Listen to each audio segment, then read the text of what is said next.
आज की horror story कुछ ज्यादा डरावनी होगी, तो वीडियो को आखिरी तक जरूर देखें। मौत के आहोश, डरावनी कहानियाँ। मित्रों, मेरा नाम रहमान है और मैं उत्तर प्रदेश का रहने वाला हूँ। आज मैं आपको मेरे मित्र के साथ घटी एक सच्ची घटना पेश करने जा रहा हूँ। मेरे मित्र का नाम वसीम है और हम बचपन से ही बहुत अच्छे दोस्त हैं और हमारी हर एक बात एक दूसरे से शेयर करते हैं। हम जब कॉलेज में आए थे तब उसकी सगाई हो गई थी। वो उसकी मंगेतर से, जिसका नाम रेशमा था, से बहुत प्यार करता था और वो दोनों रात भर मोबाइल पर बातें करते रहते हैं। एक दिन की बात है, उसने मुझे बताया कि वो उसकी मंगेतर से रात को बात कर रहा था। वसीम ने उसकी मंगेतर को मिलने के लिए बोला तो उसकी मंगेतर बदली हुई आवाज में बोली, तू ज्यादा मत बोल वरना तेरे को वही दफन कर दूंगी। वसीम एक बार तो ये सुनकर चौंक गया और फिर सोचा वो शायद मजाक कर रही होंगी। फिर वसीम भी उसको मजाक में बोला, क्या कर लेगी तू मेरा, देखते हैं। तो वो फिर बोली, आज रात देख तेरे साथ क्या होता है। यह कहकर उसने मोबाइल रख दिया। अगली सुबह जब वसीम मुझसे मिला तो वो अपनी आप बीती बताने लगा।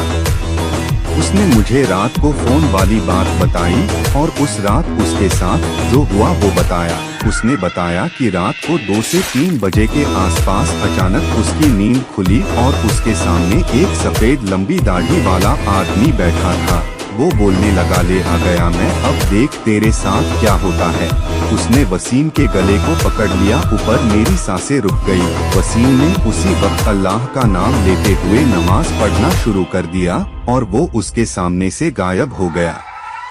मुझे उसकी बात सुनकर बड़ा अचंभा हुआ कि ऐसे कैसे हो सकता है। उसके अगले दिन वसीम ने फिर अपनी मंगेतर से मोबाइल पर बात की और बोला, कल रात तुम मुझे क्या अनाप शनाप बोल रही थी।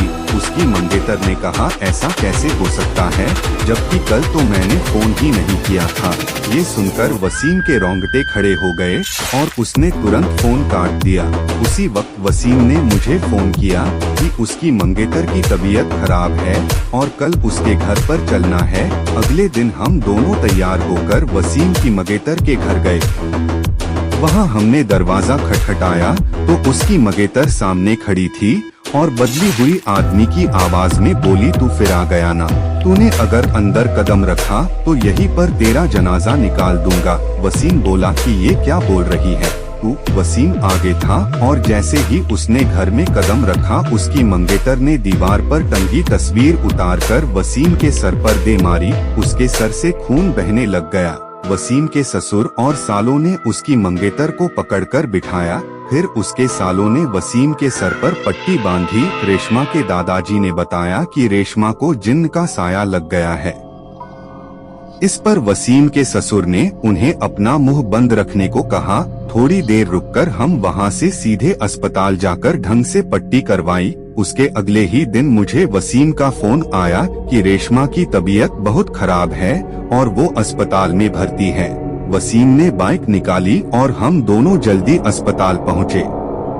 वहाँ पर पहुँचते ही हमने डॉक्टर से रेशमा की हालत पहुँची तो उसने बताया कि उसकी हालत बहुत नाजुक है, कोई असली बीमारी का पता नहीं चल पा रहा है और उसके घर वालों को डॉक्टर ने रेशमा को घर ले जाने को कहा। सभी हैरान थे कि ऐसी क्या बीमारी है जिसका इलाज डॉक्टर के पास भी नहीं है।